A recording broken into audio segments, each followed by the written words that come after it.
No vamos a privatizar ni Petroperú, Entel Perú, Electroperú, ni los puertos, ni las aduanas, ni los correos. Voy a designar algunas de las más importantes, ¿no? Enatru Perú, con la intención también de venderles estos buses a sus trabajadores y ellos lo trabajan. Aero Perú, Minero Perú, Solgas, una empresa que está en buen pie y que puede ser de interés de muchos inversionistas.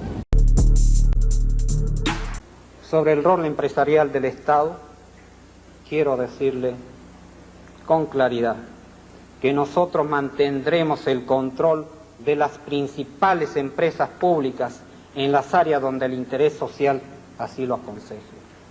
No vamos a privatizar ni Petroperú, Entel Perú, Electroperú, ni los puertos, ni las aduanas, ni los correos. Esos serán de propiedad del Estado. Y si el doctor Mario Vargas propone que esas empresas pudieran pasar a manos de sus trabajadores, yo le pediría, en primer lugar, que inicie esa política con un ejemplo para que los trabajadores de propiedad de quienes han financiado la campaña del doctor Mario Vargas también pueda participar en el bienestar de esa empresa, en la cogestión, en las utilidades. El presidente Fujimori dijo que serán vendidas al mejor precio posible y de la manera más transparente. La decisión del gobierno de profundizar la privatización de su aparato estatal constituyó una rápida respuesta a observaciones del Fondo Monetario Internacional que recomendaron a la administración peruana deshacerse lo antes posible de empresas deficitarias. Sin embargo, en el paquete puesto a la venta, el gobierno también está ofreciendo empresas de alta rentabilidad. Voy a designar algunas de las más importantes, ¿no? Enatru Perú, con la intención también de venderles estos buses a sus trabajadores y ellos lo trabajan. Aero Perú, Minero Perú, Solgas, una empresa que está en buen pie y que puede ser de interés de muchos inversionistas. Las primeras 19 empresas en privatizarse forman parte de un primer grupo de 50 que de todos modos serán vendidas. En el Congreso, los legisladores identificados con la economía neoliberal han reclamado desde hace buen tiempo vientos privatizadores.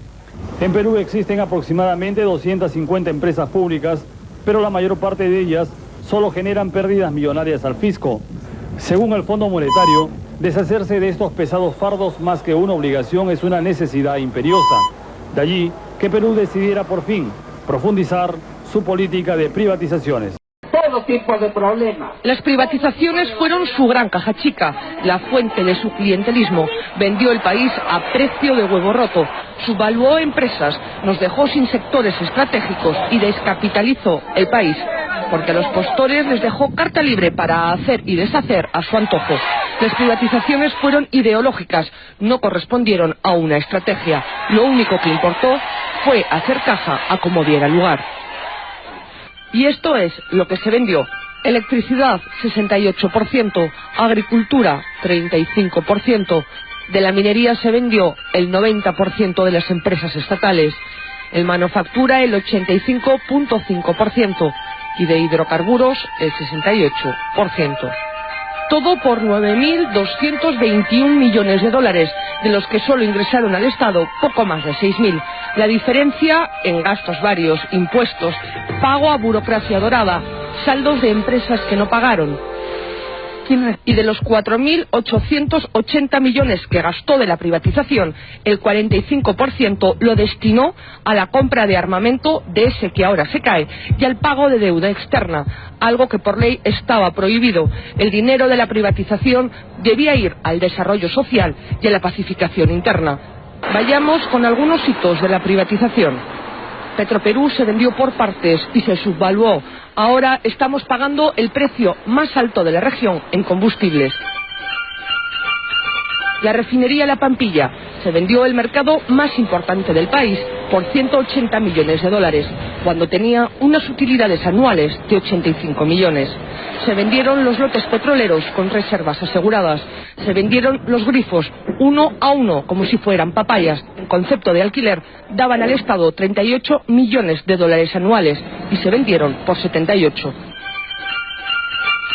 Otra filial de Petroperú, la naviera transoceánica, es otro caso de subvaluación.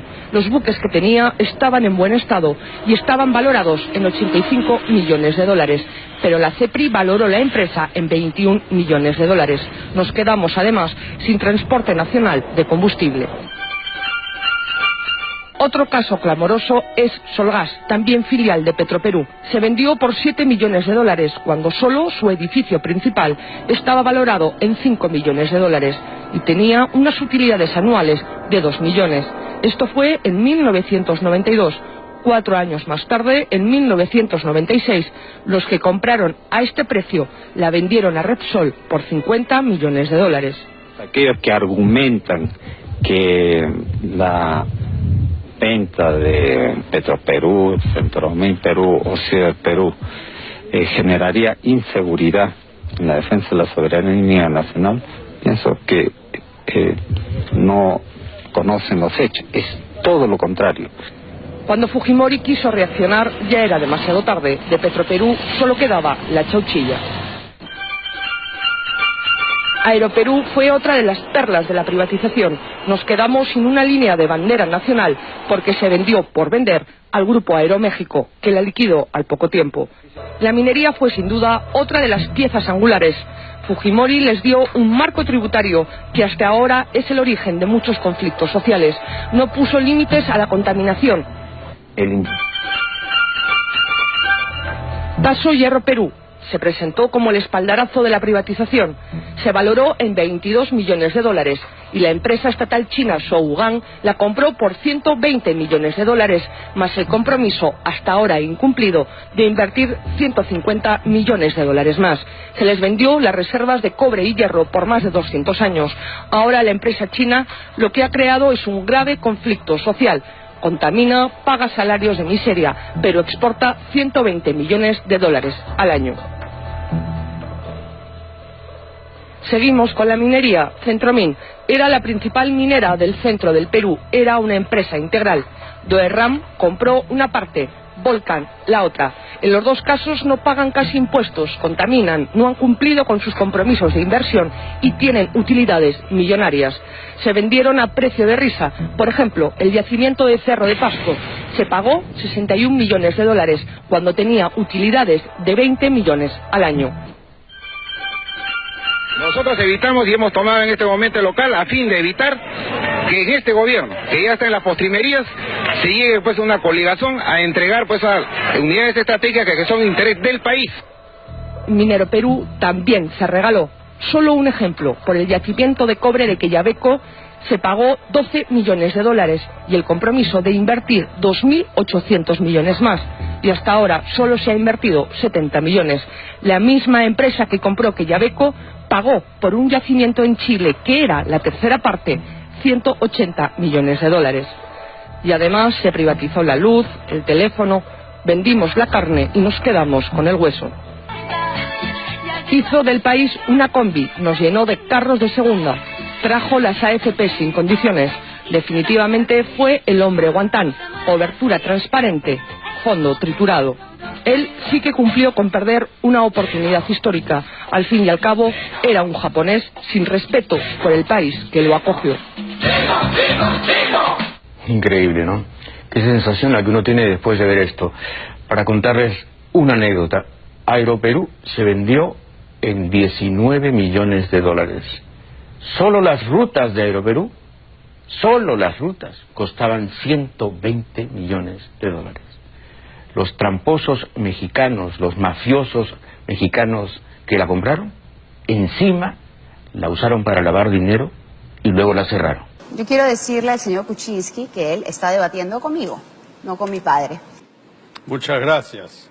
Yo noto ahí en el auditorio algunos colaboradores de su padre que hoy son colaboradores suyos. Aspiramos a un país de productores, con trabajo para todos, eso es lo importante, que haya empleos, con tecnología y creatividad, opción esta que los sectores más pobres de la población, en un esfuerzo por sobrevivir, ya han iniciado, y como dije, es el sector informal.